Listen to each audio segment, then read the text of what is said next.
بسم اللہ الرحمن الرحیم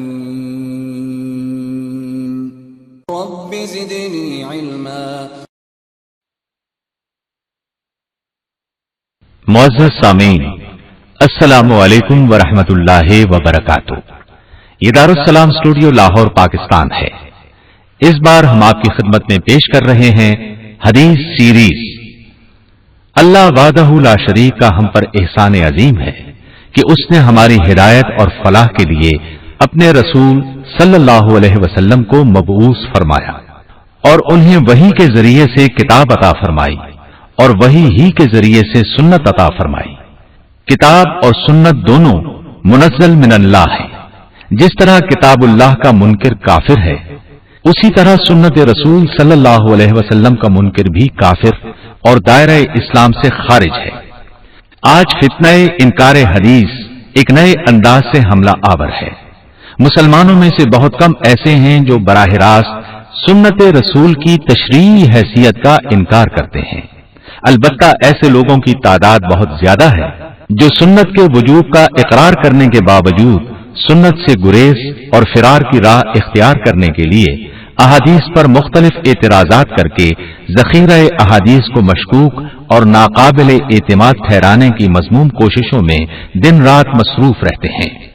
انہی لوگوں کی صف میں وہ علماء بھی شامل ہیں جو بظاہر تو منکرین حدیث میں سے نہیں، لیکن ان کا عمومی ذوق انکار حدیث کا شاخسانہ ہے۔ ان کی تحریروں سے یہ بات عیاں ہوتی ہے کہ وہ منکرین حدیث کے معاون اور دست و بازو ہیں۔ یہی لوگ امت کے لیے آستین کے سانپ ہیں۔ اسی ضمن میں ان علماء کی سیاہکاریاں بھی باعث شرم و عبرت ہیں جنہوں نے مذہبی و گروہی تعصب اور اندھی تقلید کی وجہ سے نبی کریم صلی اللہ علیہ وسلم کی صحیح احادیث کو رد کرنے کے لیے باقاعدہ اصول وضع کر رکھے ہیں۔ یہی وہ لوگ ہیں جن کی وجہ سے امت مسلمہ عظیم فتنے اور انتشار میں مبتلا ہے۔ منکرین حدیث نے انکار حدیث کا عظیم فتنہ کھڑا کر کے دین اسلام کے خلاف سنگین ترین سازش کا ارتکاب کیا ہے۔ شاید ہی کوئی فتنہ اس قدر شدید ہو جس نے دین اسلام کی بنیاد شریعت کا سرچشمہ اور ماخذ اساسی پر حملہ کر کے پورے دین کو گرانے کی ناکام کوشش کی ہو۔ تاریخ کے اس نازک موڑ پر اس امر کی ضرورت ہے کہ عمل بالقرآن والحدیث سے وابستہ لوگ اللہ اور رسول صلی اللہ علیہ وسلم سے سچی محبت کرنے والے اہل ایمان اور خصوصاً علماء حق اس فتنے کے سد باب کے لیے بھرپور قوت کے ساتھ میدان عمل میں کود پڑیں۔ سب سے زیادہ ذمہ داری بھی انہی لوگوں پر عائد ہوتی ہے جو حقیقی معنوں میں قرآن و حدیث کے علمبردار ہیں۔ اگر یہ لوگ حدیث کی مدافعت کے لیے آواز بلند نہیں کریں گے تو پھر اس کام کو اور کون لوگ کریں گے؟ اس اہم فریضے میں ذرہ برابر کوتاہی بھی حرام ہے۔ اسی اہم فریضے کی ادائیگی کی کوشش میں دارالسلام اسٹوڈیو لاہور پاکستان نے 8 حصوں پر مشتمل حدیث سیریز تیار کی ہے، جس میں کوشش کی گئی ہے کہ حدیث کے متعلق تمام پہلوؤں پر روشنی ڈالی جائے اور خصوصاً منکرین حدیث کے باطل اور لغو اعتراضات کا تشفی بخش جواب بھی دیا جائے۔ ان 8 حصوں میں بعض جگہ کچھ مکالمے شامل کیے ہیں جو فقط سمجھنے اور سمجھانے کے لیے ہیں۔ ہم اس سیٹ کی تیاری کے لیے الفاظ اکیڈمی اسلام آباد کے ذمہ داران جناب خلیل الرحمان چشتی اور جناب محمد خان منہاج صاحب کے شکر گزار ہیں جنہوں نے اس کے لیے بنیادی مسودہ فراہم کیا۔ حدیث سیریز میں حدیث کی شرعی حیثیت، حدیث و سنت کا دائرہ کار، اصول حدیث، خبر واحد حجت ہے، اقسام حدیث اور ائمہ محدثین، فتنہ وضع حدیث، روایت حدیث کی تاریخ اور محدثین کے حالات زندگی، اور منکرین حدیث کے اعتراضات اور ان کے جوابات جیسے اہم اور علمی موضوعات کا تذکرہ کیا گیا ہے۔ تو آئیے سنتے ہیں دارالسلام اسٹوڈیو لاہور پاکستان سے حدیث سیریز کا دوسرا حصہ، حدیث و سنت کا دائرہ کار، پیشکش محمد طارق شاہد۔ ہم دیکھتے ہیں کہ ہمارے معاشرے میں حدیث کے بارے میں دو انتہا پسندانہ رجحانات پائے جاتے ہیں۔ پہلے رجحان کے حامل تو وہ لوگ ہیں جو اس قدر سادہ، کم فہم اور علم حدیث سے لا علم ہیں کہ نبی کریم صلی اللہ علیہ وسلم سے منسوب ہر بات کو حدیث گردانتے ہیں، چاہے وہ علم روایت اور علم درایت کے اعتبار سے جھوٹی اور من گھڑت ہی کیوں نہ ہو۔ دوسرے رجحان کے حامل وہ لوگ ہیں جو سادہ تو نہیں ہیں لیکن مغربی نظریات، مغربی تہذیب اور اشتراکیت سے حد درجہ مرعوب ہو کر دین اسلام کی ہر چیز کو اپنی خام عقل کے پیمانے پر پرکھتے ہیں۔ دوسرے الفاظ میں یہ اعتزال یعنی کنارہ کشی کی ایک جدید صورت ہے۔ یہ لوگ پورے ذخیرہ احادیث پر ہاتھ صاف کر کے قرآن کی من مانی تعویل کرنا چاہتے ہیں۔ ان کے راستے کی سب سے بڑی رکاوٹ حدیث ہی ہے۔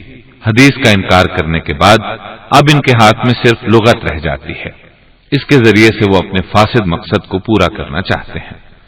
حدیث کا انکار کرنے والوں کا یہ گروہ کسی حدیث کو علم حدیث اور محدثین اعظام کے متفقہ اصولوں کی روشنی میں نہیں جانچتا، حالانکہ محدثین کے اصولوں کی بنیاد پر روایات کی صحت کو تسلیم کیا جاتا ہے یا رد کیا جاتا ہے۔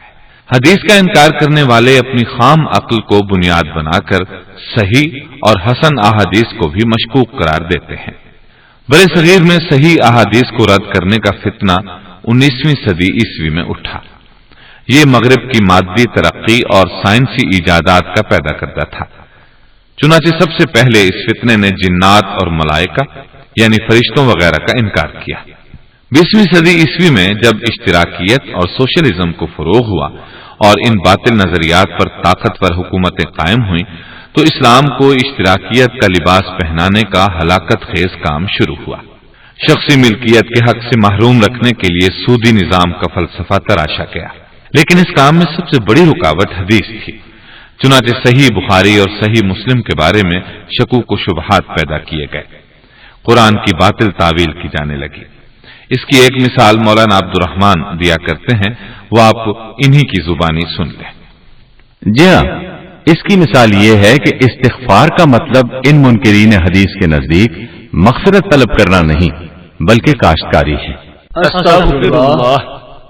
اور سنیے سورہ آل عمران آیت 17 میں جو آیا ہے والمستغفرین بالاسحار، وہ سحری کے وقت مغفرت طلب کرنے والے ہیں کا مطلب ان کے نزدیک صبح سویرے اٹھ کر اپنے ہلوں کے ساتھ زمین میں بیج بونے کے لیے کھیتوں کی طرف نکل جانا ہے۔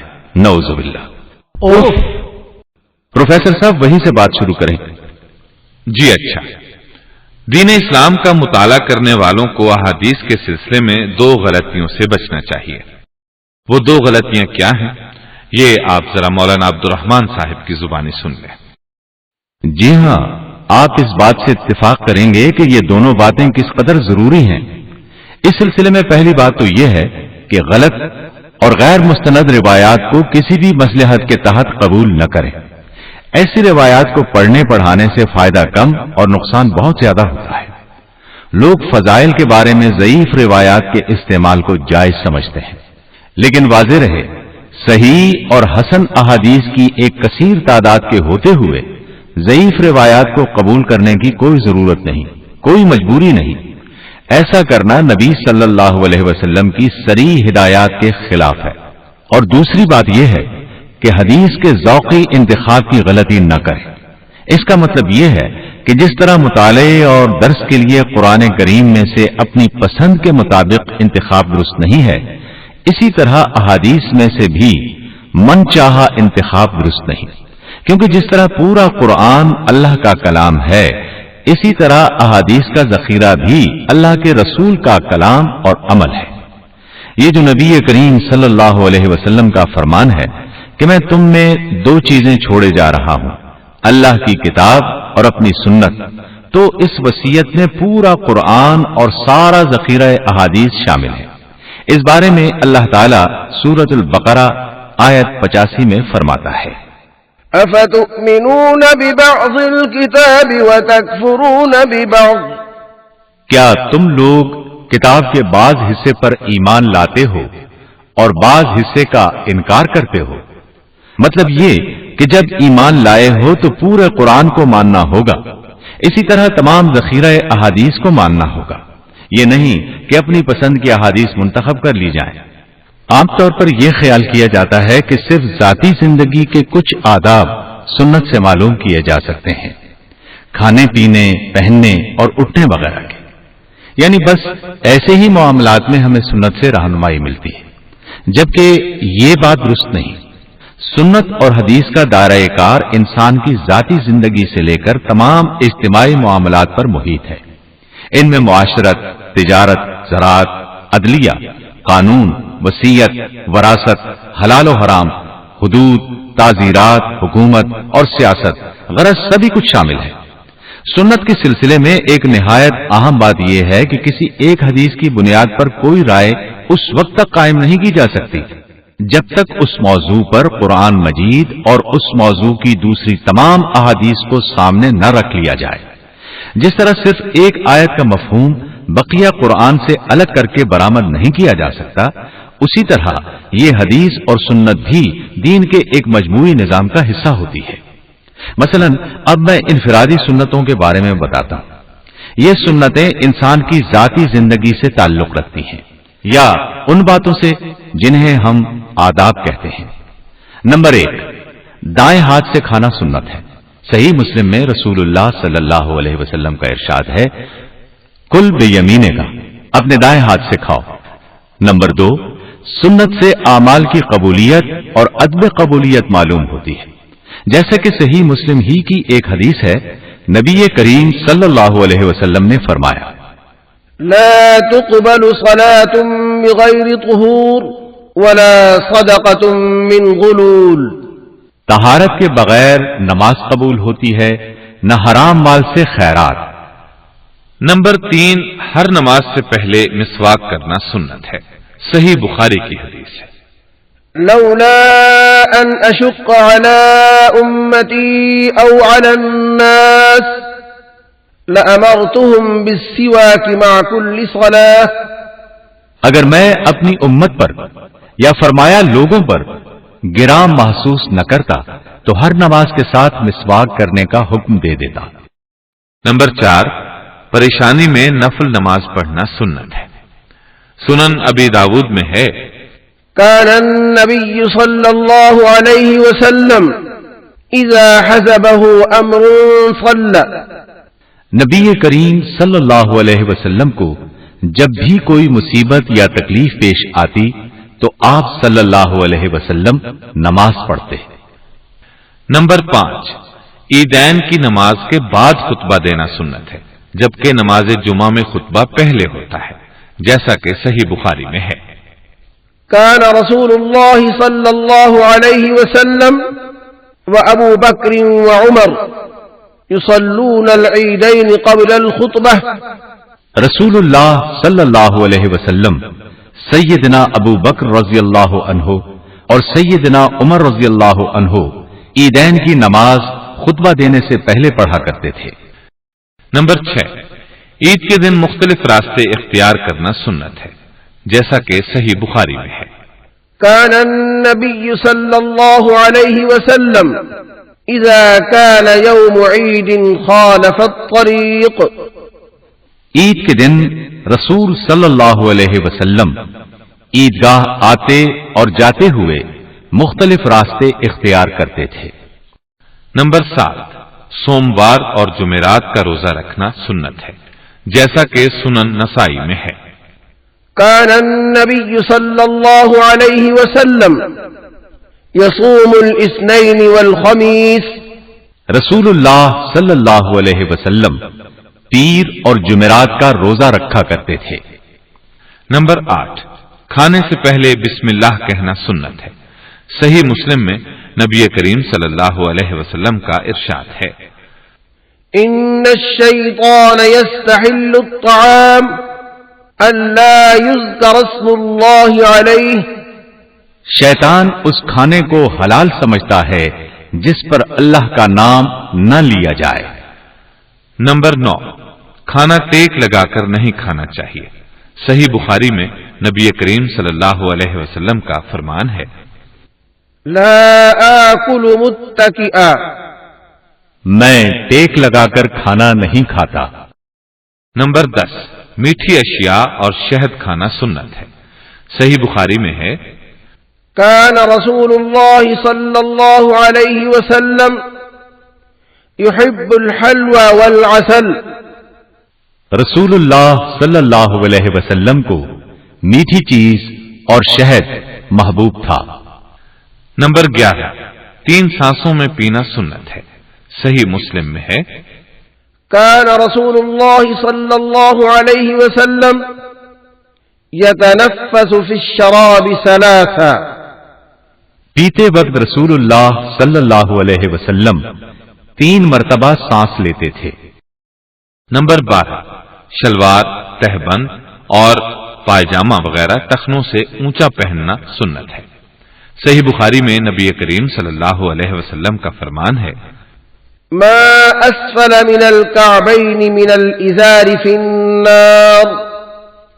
تہبند کا جو حصہ ٹخنوں سے نیچے لٹکا ہو وہ جہنم میں ہوگا۔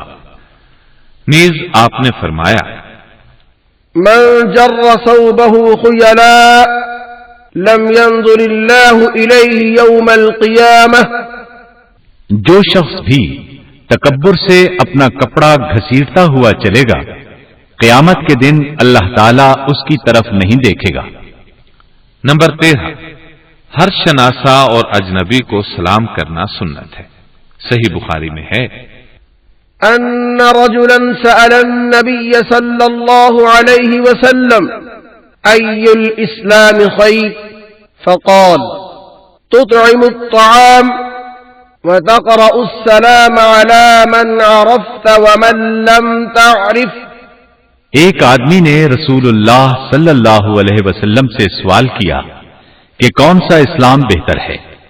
آپ صلی اللہ علیہ وسلم نے فرمایا، لوگوں کو کھانا کھلانا اور ہر شناسا اور ہر اجنبی کو سلام کہنا۔ نمبر 14، چہرے پر مسکراہٹ بکھیرنا سنت ہے۔ جامع ترمذی میں ہے، عن عبد الله بن الحارث بن جزء رضي الله عنه قال ما رأيت أحدا أكثر تبسما من رسول الله صلى الله عليه وسلم۔ عبداللہ بن حارث بن جز رضی اللہ عنہ فرماتے ہیں، میں نے نبی صلی اللہ علیہ وسلم سے بڑھ کر کسی کو مسکراتے نہیں دیکھا۔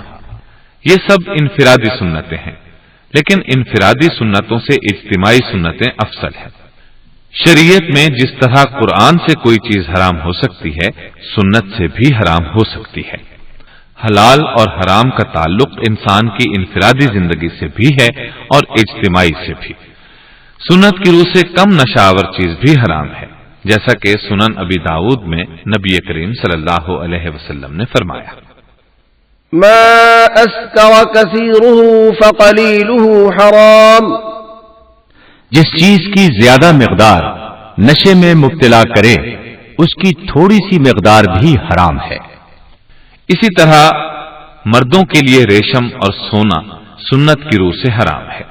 سنن ابی داؤد میں ہے، ان نبی اللہ صلی اللہ علیہ وسلم اخذ حریرا فجعله في يمینه واخذ ذهبا فجعله في شماله ثم قال ان هذين حرام على ذكور امتی۔ نبی کریم صلی اللہ علیہ وسلم نے اپنے دائیں ہاتھ میں ریشم اور بائیں ہاتھ میں سونا لے کر فرمایا، یہ دونوں چیزیں میری امت کے مردوں پر حرام ہیں۔ یہ 2 حدیثیں مثال کے طور پر پیش کی گئی ہیں، ورنہ ایسی اور بہت سی احادیث ہیں جن میں سنت آداب سے بڑھ کر قانون کے دائرے میں داخل ہو گئی ہے۔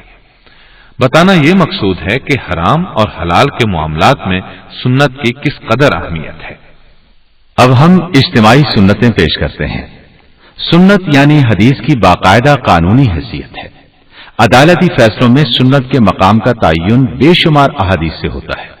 ظاہر ہے عدالت ایک اجتماعی ادارہ ہے، یہ حکومت کی طرف سے قائم کیا جاتا ہے۔ نبی اکرم صلی اللہ علیہ وسلم کی سنت اس اہم ادارے کی تشکیل میں ایک اہم کردار ادا کرتی ہے۔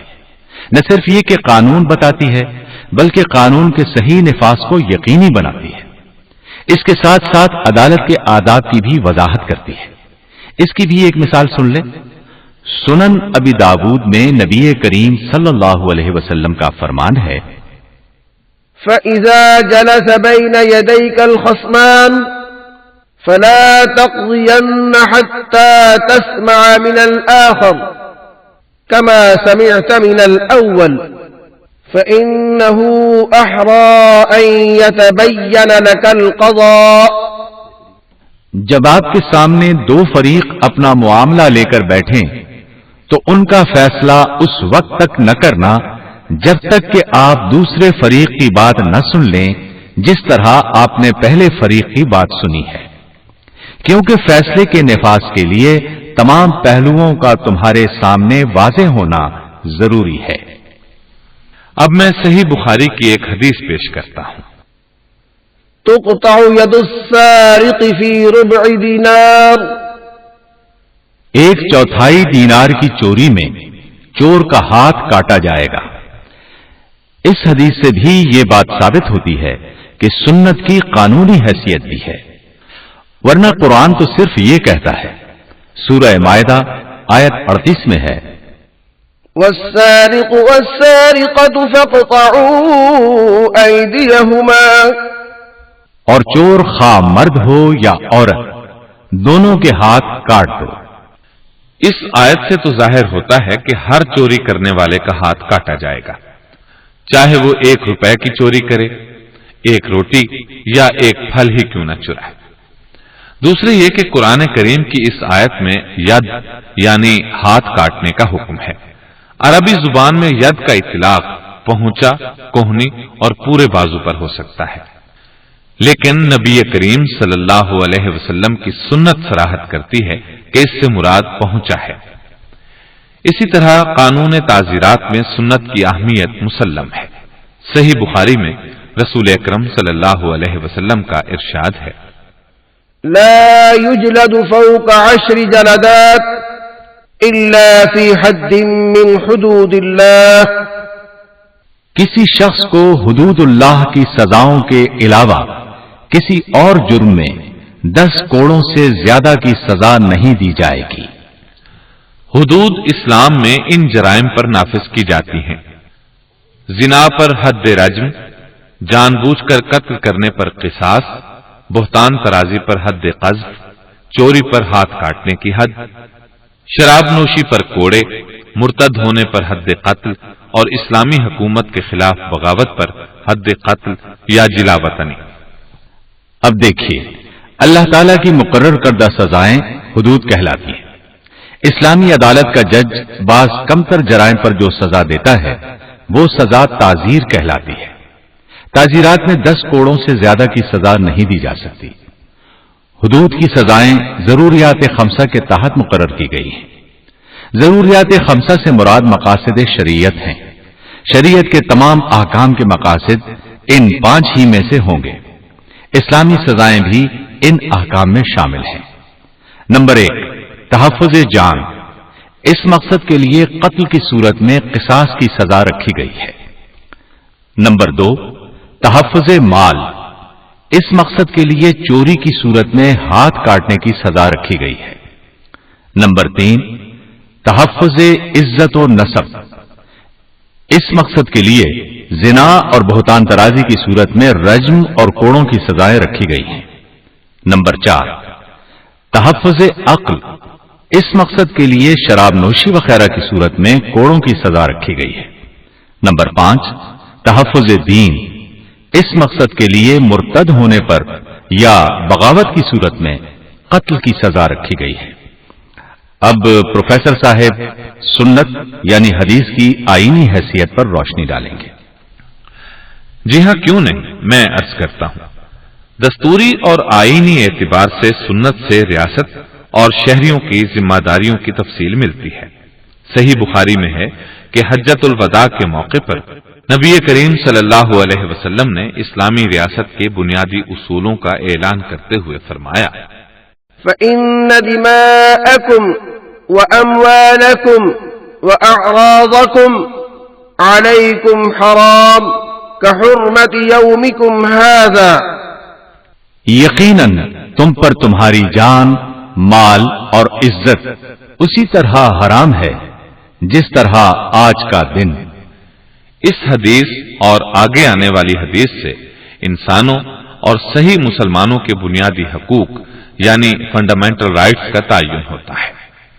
اس کے ساتھ ہی آپ نے فرمایا فقد حرمت علينا دماؤهم وأموالهم إلا بحقها وحسابهم على الله، پس شہریوں کی جان و مال ہم پر یعنی ریاست پر حرام ہے، الا یہ کہ جان و مال ہی کا کوئی حق ان پر قائم ہو، اور ان کے باطن کا حساب اللہ تعالی کے ذمے ہے۔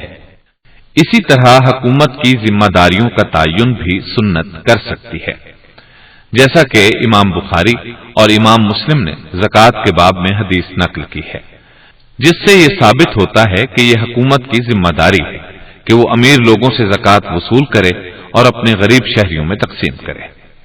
ایسی ایک حدیث صحیح بخاری سے پیش خدمت ہے۔ نبی کریم صلی اللہ علیہ وسلم نے فرمایا أن الله قد فرض عليهم صدقة تؤخذ من أغنيائهم فترد على فقرائهم، اللہ نے مسلمانوں پر ایک صدقہ یعنی زکوٰۃ فرض کی ہے جو ان کے مالداروں سے لی جائے گی اور ان کے حاجت مندوں پر لوٹائی جائے گی۔ اسی طرح سنت بے سہارا لوگوں کو سہارا دیتی ہے۔ جامع ترمذی کی ایک حدیث میں ہے فالسلطان ولی من لا ولی له، حکمران یعنی حکومت ہر اس شخص کی سرپرست ہے جس کا کوئی سرپرست نہیں۔ اسی طرح صحیح بخاری کی حدیث میں ہے من ترک مالا فلورثته ومن ترک کلا فإلینا، جو شخص مرنے کے بعد مال چھوڑے تو وہ اس کے وارثوں کا حق ہے، اور اگر وہ ذمہ داریوں یعنی قرض وغیرہ کا بار چھوڑ جائے تو وہ ہمارے یعنی حکومت کے ذمے ہے۔ مجوسیوں سے جزیے کے بارے میں صحیح بخاری میں اس طرح حدیث آئی ہے ان رسول اللہ صلی اللہ علیہ وسلم اخذها یعنی الجزیہ من مجوس حجر، رسول اللہ صلی اللہ علیہ وسلم نے حجر کے مجوسیوں سے جزیہ وصول کیا۔ اس کے علاوہ سنت کے ذریعے سے ذمیوں کے حقوق کو قانونی ضمانت دی گئی، جیسے سنن نسائی میں نبی اکرم صلی اللہ علیہ وسلم نے فرمایا من قتل رجلا من اہل الذمہ لم یجد ریح الجنہ وَإِنَّ رِيحَهَا لَيُوجَدُ مِن مَّسِيرَةِ 70 عَامًا، جو کوئی ذمی کو قتل کرے گا وہ جنت کی خوشبو تک نہ پا سکے گا، حالانکہ اس کی خوشبو 70 سال کی مسافت تک پائی جائے گی۔ اس سے ثابت ہوتا ہے کہ سنت غیر مسلموں کے لیے بھی رحمت ہے۔ اسی طرح وراثت میں دادی کو چھٹا حصہ دینا سنت ہے۔ اس بارے میں موطا امام مالک کی حدیث سنیں اعطاها یعنی الجدۃ السدس، نبی کریم صلی اللہ علیہ وسلم نے دادی کو میت کی وراثت میں سے چھٹا حصہ عطا فرمایا۔ اب معاشرت میں سنت یعنی حدیث کا مقام سنیں۔ سنت معاشرت کے احکام کی بھی تشریح کرتی ہے۔ خواتین کا اصل دائرہ کار ان کا اپنا گھر ہے، لیکن ضرورت کے لیے عورت کا گھر سے نکلنا سنت کی روح سے جائز ہے، جیسا کہ صحیح بخاری میں ہے۔ نبی کریم صلی اللہ علیہ وسلم نے فرمایا قد اذن اللہ لکن ان تخرجن لحوائجکن، یقیناً اللہ تعالی نے تم عورتوں کو اپنی ضروریات کے لیے گھر سے باہر نکلنے کی اجازت دے دی ہے۔ اسی طرح عورت کا مسجد میں نماز پڑھنا سنت سے ثابت ہے، جیسا کہ صحیح بخاری ہی میں نبی کریم صلی اللہ علیہ وسلم کا ارشاد ہے اذا استأذنت امرأة احدكم الى المسجد فلا يمنعها. اگر تم میں سے کسی کی بیوی تم سے مسجد جانے کی اجازت طلب کرے تو تمہیں چاہیے کہ تم اسے منع نہ کرو. ظاہر ہے عورتوں کا مسجد میں نماز پڑھنا ایک اجتماعی معاملہ ہے. اب ہم نبی اکرم صلی اللہ علیہ وسلم کی سنت میں توازن اور اعتدال پر بات کریں گے. سنت کے سلسلے میں اس بات کا خیال ضروری ہے کہ نبی کریم صلی اللہ علیہ وسلم کی ہر سنت میں خیر خواہی ہے. آپ نے جس سنت کو جتنا درجہ دیا ہے اسے اتنا ہی درجہ دیا جانا چاہیے. سنتوں میں اعتدال کی حدود کو پامال نہیں کرنا چاہیے، نہ تو انہیں بہت زیادہ بڑھایا جائے اور نہ ناقابل عمل سمجھ کر ان کو ترک کیا جائے. اس سلسلے میں صحیح بخاری کی یہ حدیث قابل غور ہے. عن حميد بن أبي حميد الطويل أنه سمع أنس بن مالك رضي الله عنه يقول جاء 3 رهط إلى بيوت أزواج النبي صلى الله عليه وسلم يسألون عن عبادة النبي صلى الله عليه وسلم فلما أخبروا كأنهم تقالوها فقالوا وأين نحن من النبي صلى الله عليه وسلم قد غفر الله له ما تقدم من ذنبه وما تأخر. فقال أحدهم أما أنا فأنا أصلي الليل أبدا. وقال آخر أنا أصوم الدهر ولا أفطر. وقال آخر أنا أعتزل النساء فلا أتزوج أبدا. فجاء إليهم رسول الله صلى الله عليه وسلم فقال أنتم الذين قلتم كذا وكذا. أما والله إني لأخشاكم لله وأتقاكم له لكني أصوم وأفطر وأصلي وأرقد وأتزوج النساء فمن رغب عن سنتي فليس مني.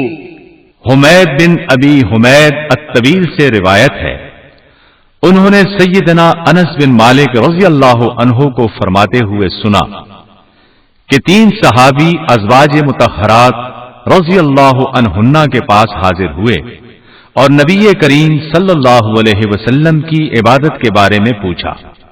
جب انہیں آپ کی عبادت کے بارے میں بتایا گیا تو انہوں نے اپنی عبادت کو کم سمجھا اور آپس میں کہا نبی کریم صلی اللہ علیہ وسلم کے مقابلے میں ہمارا کیا مقام ہے؟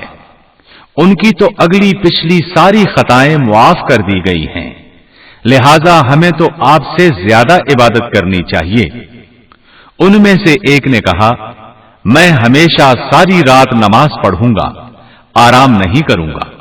دوسرے نے کہا میں عمر بھر روزے رکھوں گا اور کبھی ترک نہیں کروں گا. تیسرے نے کہا میں عورتوں سے الگ رہوں گا اور کبھی نکاح نہیں کروں گا. جب رسول اللہ صلی اللہ علیہ وسلم تشریف لائے تو ان سے پوچھا کیا تم نے واقعی ایسا اور ایسا کہا ہے؟ ان کے ہاں میں جواب دینے پر آپ نے فرمایا خبردار، اللہ کی قسم میں تم سے زیادہ اللہ سے ڈرنے والا ہوں اور تم سب سے زیادہ پرہیزگار ہوں، لیکن میں کبھی نفلی روزہ رکھتا ہوں اور کبھی چھوڑ بھی دیتا ہوں، رات کو قیام بھی کرتا ہوں اور آرام بھی کرتا ہوں. میں نے عورتوں سے نکاح بھی کیے ہیں. یاد رکھو جس نے میری سنت سے منہ موڑا اس کا مجھ سے کوئی تعلق نہیں. اس حدیث سے آپ سمجھ گئے ہوں گے کہ دین اسلام توازن اور اعتدال کا حکم دیتا ہے. یعنی دین صرف یہی نہیں کہ سنت پر عمل کیا جائے بلکہ سنت پر توازن اور اعتدال کے ساتھ عمل کیا جائے. توازن ہی کے سلسلے کی ایک اور حدیث صحیح بخاری سے پیش کرتا ہوں. عن عون بن أبي جحيفة عن أبيه قال آخى النبي صلى الله عليه وسلم بين سلمان وأبي الدرداء فزار سلمان أبا الدرداء فرأى أم الدرداء متبذلة فقال لها ما شأنك قالت أخوك أبو الدرداء ليس له حاجة في الدنيا فجاء أبو الدرداء فصنع له طعاما فقال قل فإني صائم قال ما أنا بآكل حتى تأكل فأكل فلما كان الليل ذهب أبو الدرداء يقوم فقال نم فنام ثم ذهب يقوم فقال نم فلما كان آخر الليل قال سلمان قم الآن قال فصليا فقال له سلمان إن لربك عليك حقا ولنفسك عليك حقا ولأهلك عليك حقا فأعط كل ذي حق حقه فأتى النبي صلى الله عليه وسلم فذكر ذلك له فقال النبي صلى الله عليه وسلم صدق سلمان. عون بن ابی جحیفہ اپنے والد سے روایت کرتے ہیں کہ نبی اکرم صلی اللہ علیہ وسلم نے سیدنا سلمان فارسی رضی اللہ عنہ اور سیدنا ابو درداء رضی اللہ عنہ کے درمیان بھائی چارہ کرایا، کیونکہ سلمان فارسی مہاجر تھے اور ابو درداء انصاری. ایک مرتبہ سلمان فارسی رضی اللہ عنہ سیدنا ابو درداء کے گھر گئے. انہوں نے ام درداء کو پراگندہ حالت میں پایا تو پوچھا یہ تم نے اپنا کیا حال بنا رکھا ہے؟ ام درداء نے کہا تمہارے بھائی ابو درداء کو اب دنیا سے کوئی رغبت نہیں رہی. اتنے میں ابو درداء بھی آ گئے. انہوں نے سلمان فارسی رضی اللہ عنہ کے لیے کھانا تیار کر دیا اور ان سے کہا شروع کریں، میں تو روزے سے ہوں. اس پر انہوں نے کہا میں تو اس وقت تک نہیں کھاؤں گا جب تک کہ آپ ساتھ نہیں کھائیں گے. سیدنا سلمان فارسی رضی اللہ عنہ کے اصرار پر انہوں نے اپنا نفلی روزہ توڑ دیا اور ان کے ساتھ کھانا کھایا. پھر جب رات کو ابو درداء نماز کے لیے اٹھنے لگے تو سلمان فارسی نے کہا سو جائیے. وہ سو گئے. کچھ دیر بعد وہ پھر نماز کے لیے اٹھنے لگے تو سلمان فارسی نے ان سے پھر کہا سو جائیے. آخر جب رات کا آخری وقت ہوا تب انہوں نے ابو درداء سے کہا اب اٹھ جائیے. پھر دونوں نے مل کر تہجد کی نماز ادا کی. اس کے بعد سیدنا سلمان فارسی رضی اللہ عنہ نے نصیحت کرتے ہوئے ان سے کہا یقیناً تمہارے رب کا بھی تم پر حق ہے اور تمہارے نفس کا بھی تم پر کچھ حق ہے اور تمہارے اہل و عیال کا بھی تم پر کچھ حق ہے. تم ہر حقدار کو اس کا حق دو. پھر سیدنا ابو درداء رضی اللہ عنہ نبی اکرم صلی اللہ علیہ وسلم کی خدمت میں حاضر ہوئے اور اس واقعے کا ذکر کیا. آپ نے سن کر فرمایا سلمان نے سچ کہا. حدیث آپ نے سنی. اسی طرح بعض لوگ نبی اکرم صلی اللہ علیہ وسلم کی طرف سے دی گئی سہولتوں اور رخصتوں سے فائدہ اٹھانے کو تقویٰ کے اعلیٰ معیار سے کم خیال کرتے ہیں. ان کا ایسا کرنا درست نہیں ہے، جیسا کہ صحیح بخاری میں ہے. قالت عائشة رضي الله عنها صنع النبي صلى الله عليه وسلم شيئا فرخص فيه فتنزه عنه قوم فبلغ ذلك النبي صلى الله عليه وسلم فخطب فحمد الله ثم قال ما بال أقوام يتنزهون عن الشيء أصنعه فوالله إني لأعلمهم بالله وأشدهم له خشية. سیدہ عائشہ صدیقہ رضی اللہ عنہا فرماتی ہیں کہ رسول اللہ صلی اللہ علیہ وسلم نے کوئی کام کیا، پھر لوگوں کو اس کی رخصت دے دی، لیکن کچھ لوگوں نے اس رخصت اور سہولت کو اختیار کرنے سے گریز کیا. جب نبی اکرم صلی اللہ علیہ وسلم کو اس بات کا پتہ چلا تو آپ نے خطبہ دیا. اللہ کی حمد و ثنا بیان کرنے کے بعد فرمایا کیا وجہ ہے کہ جو کام میں کرتا ہوں کچھ لوگ اس سے پرہیز کرتے ہیں. اللہ کی قسم میں لوگوں کی نسبت اللہ کی منشا اور مرضی سے زیادہ واقف ہوں اور لوگوں کی نسبت اللہ سے زیادہ ڈرنے والا ہوں۔ یہ فرمانے سے آپ کا مطلب یہ تھا کہ تم لوگ نہ تو مجھ سے اللہ کے احکام کے بارے میں زیادہ واقف ہو سکتے ہو اور نہ ہی مجھ سے زیادہ پرہیزگار بن سکتے ہو، تمہیں بھی اس سہولت سے فائدہ اٹھانا چاہیے۔ اسی طرح صحیح مسلم کی ایک حدیث ہے، عن جابر بن عبد الله رضي الله عنهما أن رسول الله صلى الله عليه وسلم خرج عام الفتح إلى مكة في رمضان فصام حتى بلغ قراع الغميم فصام الناس ثم دعا بقدح من ماء فرفعه حتى نظر الناس إليه ثم شرب فقيل له بعد ذلك إن بعض الناس قد صام فقال أولئك العصاة سیدنا جابر رضی اللہ عنہ سے روایت ہے کہ رسول اللہ صلی اللہ علیہ وسلم رمضان کے مہینے میں فتح مکہ کے لیے مدینہ منورہ سے مکے کی طرف روانہ ہوئے تو آپ نے روزہ رکھا۔ جب قراء الغمیم کے مقام پر پہنچے تو لوگوں نے بھی روزہ رکھ لیا، چنانچہ نبی کریم صلی اللہ علیہ وسلم نے پانی کا پیالہ منگوا کر اونچا کیا، یہاں تک کہ لوگوں نے اس پیالے کو دیکھ لیا، پھر آپ نے پانی پی لیا۔ یہ اشارہ تھا کہ تم لوگ بھی روزہ توڑ دو۔ کچھ دیر بعد آپ کو بتایا گیا کہ کچھ لوگوں نے ابھی تک روزہ رکھا ہوا ہے۔ اس پر آپ نے ارشاد فرمایا، یہی لوگ نافرمان ہیں، یہی لوگ نافرمان ہیں۔ اب دیکھیے یہ حدیث قرآن کی اس آیت کی عملی تفسیر ہے۔ لا يكلف الله نفسا إلا وسعها، اللہ تعالیٰ کسی نفس پر اس کی استطاعت سے زیادہ بوجھ نہیں ڈالتا۔ اب ہم بات کو آگے بڑھاتے ہوئے حدیث اور قرآن کا آپس کا تعلق ثابت کریں گے اور اس کی مختلف صورتیں ہیں۔ سوال دراصل یہ ہے کہ کیا ہم سنت کے بغیر قرآن مجید کے احکام کو سمجھ سکتے ہیں؟ اللہ تعالیٰ کی اس وحی کو نظر انداز کر کے کیا ہم قرآن کریم کی تفسیر کر سکتے ہیں؟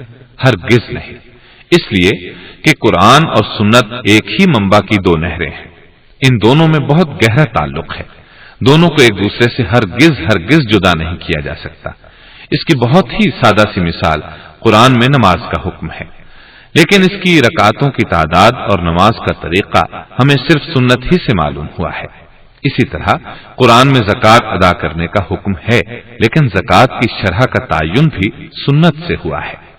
قرآن میں حج کرنے کا حکم ہے، کیا اس میں حج کرنے کا طریقہ ہے؟ جی نہیں، طریقہ ہمیں سنت سے معلوم ہوا ہے۔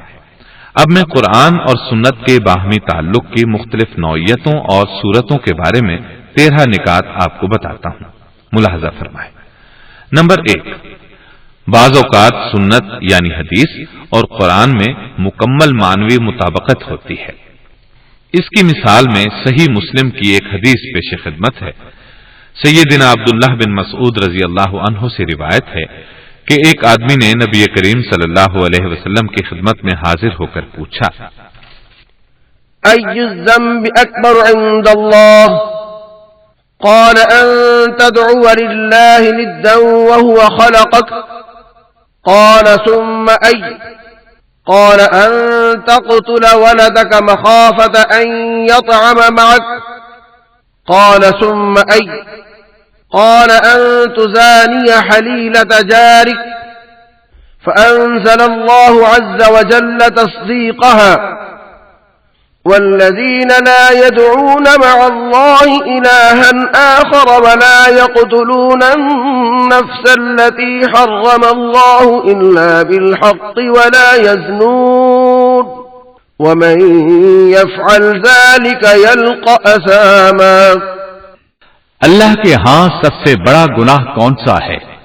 فرمایا یہ کہ تم اللہ کے ساتھ کسی ند یعنی مد مقابل کو پکارو جبکہ اللہ نے تمہیں پیدا کیا۔ اس نے پوچھا پھر کون سا گناہ؟ فرمایا تم اپنی اولاد کو اس ڈر سے قتل کر دو کہ وہ تمہارے ساتھ مل کر کھائے۔ پوچھا پھر کون سا گناہ؟ فرمایا پڑوسی کی بیوی سے بدکاری کرنا۔ ان ارشادات کی تصدیق میں سورۃ الفرقان کی ان آیات کا اللہ کے سوا کسی اور معبود کو نہیں پکارتے، اللہ کی حرام کی ہوئی کسی جان کو ناحق ہلاک نہیں کرتے، اور نہ زنا کے مرتکب ہوتے ہیں۔ جو کوئی یہ کام کرے گا وہ اپنے گناہ کا بدلہ پائے گا۔ اب دیکھیے اس حدیث کا تعلق قرآن کریم سے قائم ہو گیا یا نہیں، یعنی قرآن نے حدیث کی تائید کر دی۔ نمبر 2، بعض اوقات سنت قرآنی الفاظ کے کئی ممکنہ معانی میں سے ایک خاص معنی کا تعین کرتی ہے۔ مثلا تیسری طلاق کے بعد بیوی حرام ہو جاتی ہے۔ اللہ تعالیٰ سورۃ البقرہ آیت 230 میں فرماتا ہے فَإِن طَلَّقَهَا فَلَا تَحِلُّ لَهُ مِن بَعْدُ حَتَّى تَنكِحَ زَوْجًا غَيْرَهُ۔ پھر اگر 2 بار شوہر نے عورت کو تیسری بار طلاق دے دی تو وہ عورت اس کے لیے حلال نہیں ہوگی سوائے اس کے کہ اس کا نکاح کسی دوسرے شخص سے ہو۔ یہ تو تھا آیت کا ترجمہ۔ اب دیکھیے عربی زبان میں نکاح کا معنی کئی معنوں میں استعمال ہوتا ہے، لیکن اس آیت میں نکاح سے مراد جنسی تعلق ہے، جیسا کہ صحیح بخاری میں ہے۔ نبی کریم صلی اللہ علیہ وسلم نے اسی طرح کے ایک واقعے میں ایک عورت سے فرمایا تھا حَتَّى تَذُوقِي عُسَيْلَتَهُ، یہاں تک کہ تو اس یعنی دوسرے شوہر کا شہد نہ چکھ لے، یعنی اس کے ساتھ جنسی تعلق نہ قائم کر لے۔ نمبر 3، بعض اوقات سنت کچھ قرآنی افعال کے فاعل کا تعین کرتی ہے۔ مثلا سورہ عبسہ کی آیت 1 اور 2 میں ہے عبس وتولى أن جاءه الأعمى، ترش روح ہوئے اور بے رخی برتی اس بات پر کہ وہ اندھا ان کے پاس آ گیا۔ اب اس آیت سے یہ معلوم نہیں ہوتا کہ کون ترش روح ہوئے اور اندھا کون ہے، تو سنت اس کی وضاحت کرتی ہے کہ اول الذکر نبی کریم صلی اللہ علیہ وسلم تھے اور اندھے سیدنا عبداللہ ابن ام مکتوم رضی اللہ عنہ تھے۔ نمبر 4، بعض اوقات سنت یعنی حدیث قرآن کے عام قاعدے کا استثناء یعنی ایکسیپشن بیان کرتی ہے، جیسا کہ قرآن میں ایک عام قاعدہ بیان کیا گیا ہے۔ سورہ مائدہ آیت 3 میں ہے حرمت علیکم المیتہ، تم پر حرام کیا گیا ہے مردار یعنی ہر مردار جانور۔ لیکن حدیث کہتی ہے کہ اس عام قاعدے سے کچھ جانور مستثنا ہیں، جیسا کہ سنن ابن ماجہ میں رسول اللہ صلی اللہ علیہ وسلم کا فرمان ہے احلت لنا میتتان الحوت والجراد، ہمارے لیے 2 مردہ جانور حلال کیے گئے، مردہ مچھلی اور مردہ ٹڈی۔ نمبر 5، بعض اوقات سنت یعنی حدیث قرآن کی کسی قانونی شق میں ضمنی شق یعنی سب کلوز کا اضافہ کرتی ہے۔ مثال کے طور پر سورہ مائدہ آیت 5 میں ہے تربیت یافتہ شکاری کتے کا شکار حلال ہے۔ اب اس حکم سے معلوم ہوتا ہے کہ غیر تربیت یافتہ شکاری کتے کا شکار حرام ہوگا، لیکن ان 2 باتوں کے درمیان ایک تیسری صورت بھی ہے، اور وہ یہ کہ تربیت یافتہ کتا اگر شکار میں سے کچھ خود کھا لے تو اب شکار حلال ہوگا یا حرام۔ اس درمیانی صورت کا حکم کیا ہے، اس کی وضاحت قرآن میں نہیں ملتی، جبکہ حدیث اس کی وضاحت کرتی ہے کہ ایسا شکار حرام ہوگا۔ سنن ابی داود کی حدیث ہے عن عدي بن حاتم قال سألت رسول الله صلى الله عليه وسلم قلت إنا نصيد بهذه الكلاب فقال لي إذا أرسلت كلابك المعلمة وذكرت اسم الله عليه فكل مما أمسكن عليك وإن قتل إلا أن يأكل الكلب فإن أكل الكلب فلا تأكل فإني أخاف أن يكون إنما أمسكه على نفسه. سیدنا عدی بن حاتم رضی اللہ عنہ بیان کرتے ہیں کہ میں نے رسول اللہ صلی اللہ علیہ وسلم سے پوچھا، ہم ان کتوں کے ذریعے سے شکار کرتے ہیں، آپ کا اس بارے میں کیا حکم ہے؟ نبی کریم صلی اللہ علیہ وسلم نے فرمایا، جب تم اپنے سدھائے ہوئے کتوں کو ان پر اللہ کا نام لے کر چھوڑ دو تو جو شکار وہ تمہارے لیے پکڑ رکھیں اسے تم کھا سکتے ہو، اگرچہ وہ شکار مر چکا ہو، لیکن اگر کتا اس شکار کو کھا لے تو پھر اس شکار کا گوشت نہ کھانا، کیونکہ مجھے اندیشہ ہے کہ کہیں کتے نے اس شکار کو اپنے لیے شکار نہ کیا ہو. نمبر 6، بعض اوقات سنت قرآن کے حکم میں توسیع کرتی ہے. مثلا قرآن کہتا ہے 2 سگی بہنوں کو بیک وقت ایک شخص کے نکاح میں رکھنا حرام ہے. حدیث اس حکم میں یوں اضافہ کرتی ہے کہ خالہ اور سگی بھانجی کو بیک وقت اور اسی طرح پھوپھی اور سگی بھتیجی کو بھی بیک وقت ایک شخص کے نکاح میں نہیں رکھا جا سکتا. اس بارے میں صحیح بخاری کی حدیث ہے.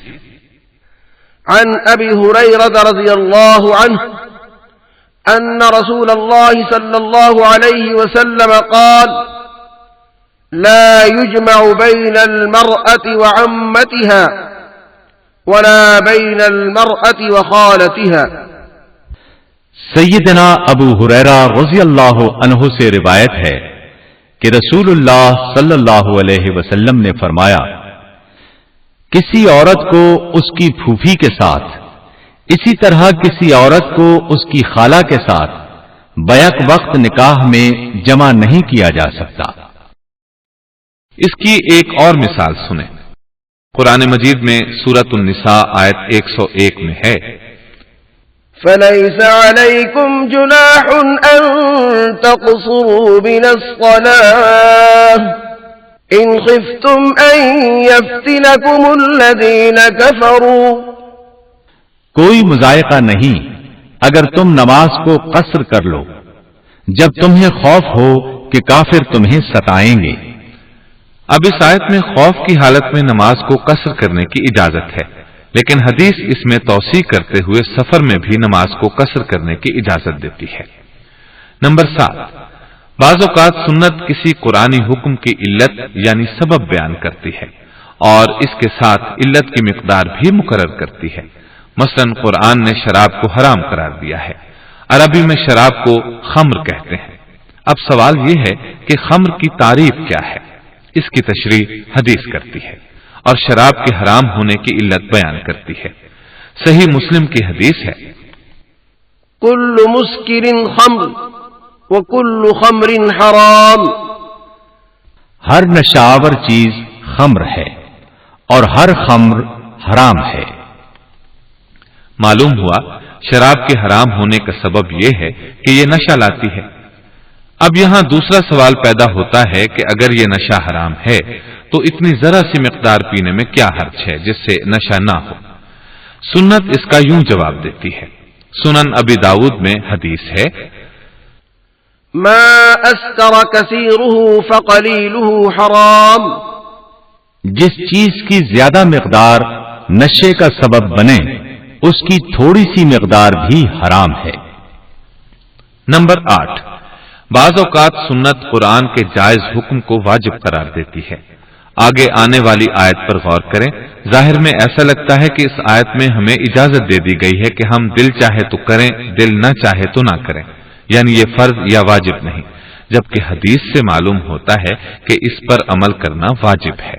مثلا سورۃ البقرہ آیت 158 میں ہے، ان الصفا والمروة من شعائر الله فمن حج البيت او اعتمر فلا جناح عليه ان يطوف بهما.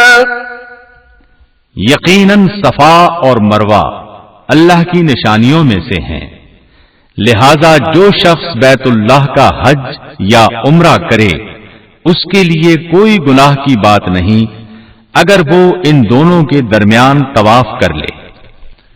دیکھیے اس آیت سے صرف یہ معلوم ہو رہا ہے کہ اگر صفا اور مروہ کا طواف کر لیا جائے تو کوئی گناہ کی بات نہیں، لیکن صحیح بخاری اور صحیح مسلم کی حدیث سے ثابت ہوتا ہے کہ صفا اور مروہ کے مابین سعی واجب ہے۔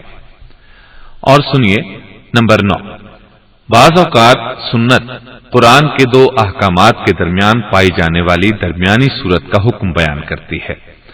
مثلاً قصاص کے بارے میں سورۃ البقرہ آیت 178 میں ہے، الحر بالحر والعبد بالعبد والانثى بالانثى، آزاد آدمی نے قتل کیا ہو تو اس آزاد ہی سے بدلہ لیا جائے، غلام قاتل ہو تو وہ غلام ہی قتل کیا جائے، اور عورت اس جرم کی مرتکب ہو تو اس عورت ہی سے قصاص لیا جائے۔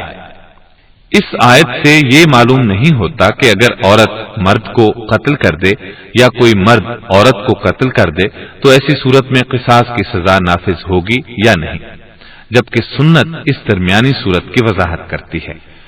سنن نسائی کی حدیث ہے، المؤمنون تتکافأ دماؤہم، تمام مومن خون میں یکساں ہیں، یعنی مرد اگر عورت کو قتل کرے تب بھی وہ قتل کیا جائے گا۔ نمبر 10، بعض اوقات سنت قرآنی حرمت کے حکم میں توسیع کرتی ہے۔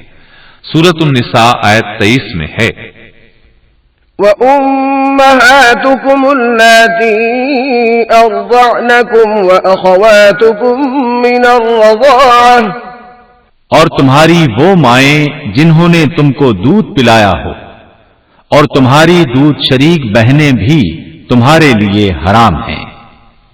اس آیت سے صرف رضائی ماں اور رضائی بہن حرام ٹھہرتی ہے، لیکن سنت اس حکم کی وضاحت کیسے کرتی ہے؟ صحیح مسلم کی حدیث ملاحظہ فرمائیں، يحرم من الرضاعة ما يحرم من النسب، جو رشتے نسب سے حرام ہو جاتے ہیں وہ رضاعت سے بھی حرام ہو جاتے ہیں۔ یعنی دودھ پینے والے بچے کے لیے دودھ پلانے والی خاتون کی نند یعنی بچے کی پھوپھی، خاتون کی بہن یعنی بچے کی خالہ، خاتون کی پوتی یعنی بچے کی بھتیجی، خاتون کی نواسی یعنی بچے کی بھانجی بھی ماں اور بہن کے علاوہ حرام ہو جاتی ہے، اور ان سے نکاح حرام ہے۔ نمبر 11، بعض اوقات سنت قرآنی حکم کا نصاب مقرر کرتی ہے۔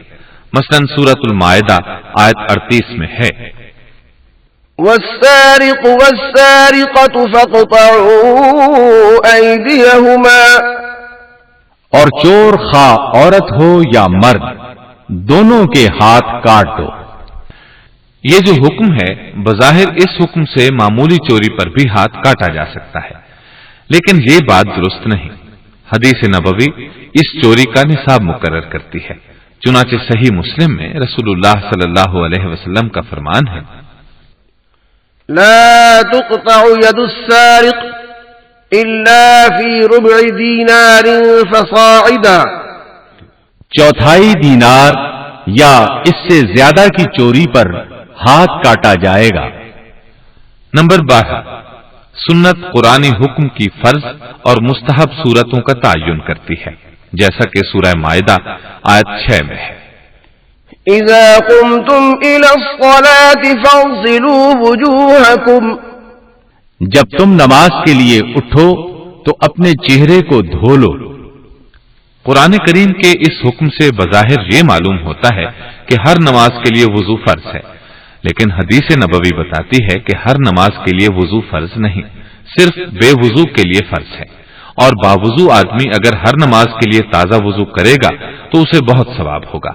ملاحظہ فرمائیے جامع ترمذی کی حدیث، عن عمرو بن عامر الأنصاري قال سمعت أنس بن مالك يقول كان النبي صلى الله عليه وسلم يتوضأ عند كل صلاة، قلت فأنتم ما كنتم تصنعون؟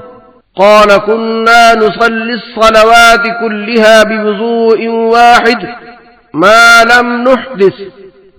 عمر بن عامر انصاری سے روایت ہے کہ میں نے انس بن مالک رضی اللہ عنہ کو فرماتے ہوئے سنا، نبی اکرم صلی اللہ علیہ وسلم ہر نماز کے لیے وضو کرتے تھے. میں نے پوچھا آپ خود کیا کرتے تھے؟ تو انہوں نے فرمایا جب تک ہم بے وضو نہیں ہوتے تھے اس وقت تک ایک ہی وضو سے تمام نمازیں پڑھ لیا کرتے تھے.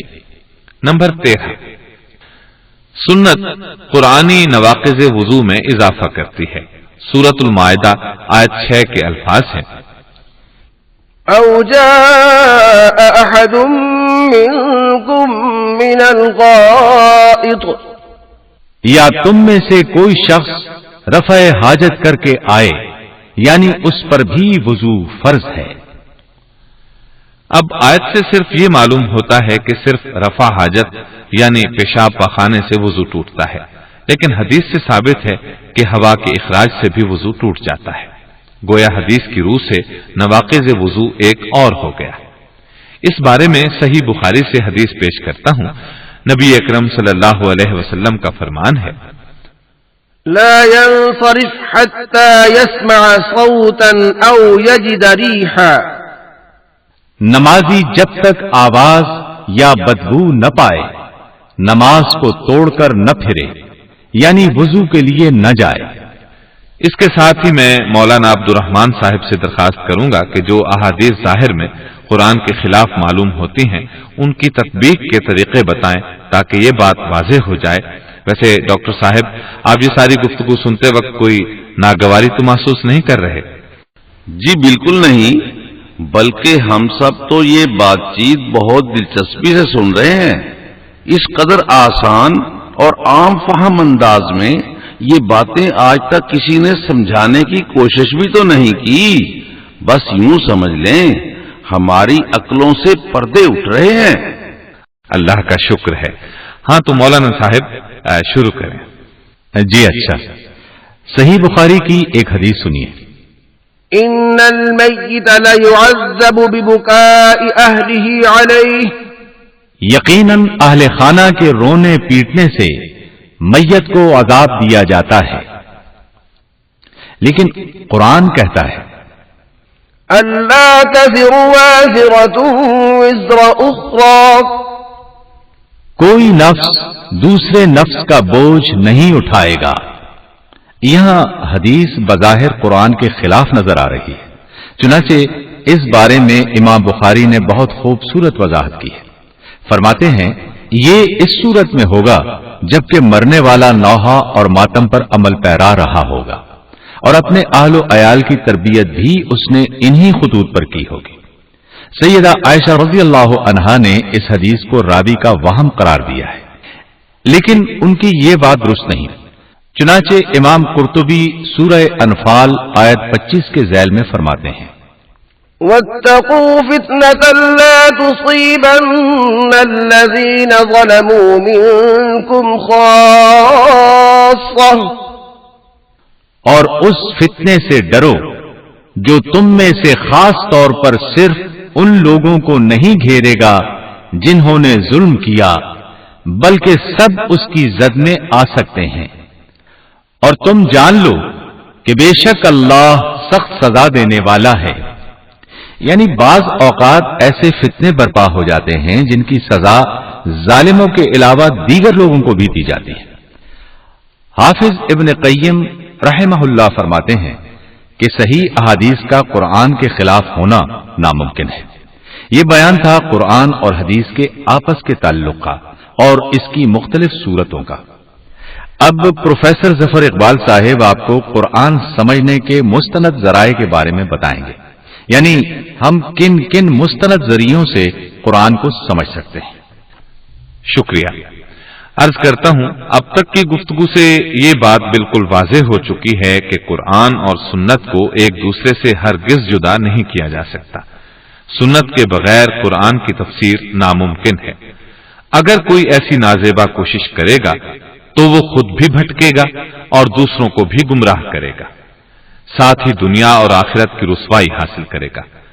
لہذا مناسب ہوگا کہ قرآن فہمی کے مستند ذرائع اور غیر مستند ذرائع کا ذکر کر دیا جائے تاکہ ترجیحات کا واضح تعین ہو جائے۔ تفسیر کے مختلف ذریعے یہ ہیں۔ پہلے نمبر پر قرآن کو قرآن ہی سے سمجھا جائے، یعنی القرآن يفسر بعضه بعضا، قرآن کا بعض حصہ بعض کی تفسیر کرتا ہے۔ دوسرے نمبر پر قرآن کا اپنا سیاق اور سباق، تیسرے نمبر پر متواتر روایات، چوتھے نمبر پر اخبار آحاد صحیح اور حسن روایات، پانچویں نمبر پر آثار صحابہ، خاص طور پر سیدنا عبداللہ بن مسعود، عبداللہ بن عباس اور ابی بن کعب رضی اللہ عنہم کے آثار، چھٹے نمبر پر عربی زبان کی مہارت، ساتویں نمبر پر عربوں کے تمدن اور ان کے حالات سے واقفیت، اور آٹھویں نمبر پر آتی ہیں آسمانی کتابیں۔ یہ تو ہیں قرآن کو سمجھنے کے ذریعے، لیکن اس معاملے میں دو بڑی رکاوٹیں بھی ہیں۔ پہلی بات تو یہ کہ جو شخص قرآن کو سمجھنا چاہتا ہے اس کے لیے ضروری ہے کہ وہ خالی الذہن ہو۔ اپنے مخصوص نظریات کے لیے قرآن میں مثالیں ڈھونڈنا بہت جسارت کی بات ہے۔ اسے چاہیے کہ قرآن کے مطابق اپنے نظریات کو تبدیل کرے، قرآن کو اپنے نظریات کے مطابق نہ ڈھالے۔ اپنے نظریات پر قائم رہ کر قرآن کی تفسیر کرنا قرآن کو سمجھنے کے راستے میں پہلی رکاوٹ ہے۔ قرآن کو سمجھنے کے سلسلے میں دوسری رکاوٹ قرآن کو محض تبرک کے طور پر پڑھنا اور یہ سمجھ لینا کہ ہمارے لیے تلاوت ہی کافی ہے۔ اب جو آدمی پہلے یہ طے کر لے کہ میں تو صرف ثواب اور تبرک کے لیے قرآن پڑھ رہا ہوں، وہ کبھی قرآن فہمی کی منزلیں طے نہیں کر سکتا۔ یہ دوسری رکاوٹ ہے۔ اس کے ساتھ ہی میں قرآن فہمی کے غیر مستند ذریعوں کا بھی ذکر کرتا چلوں۔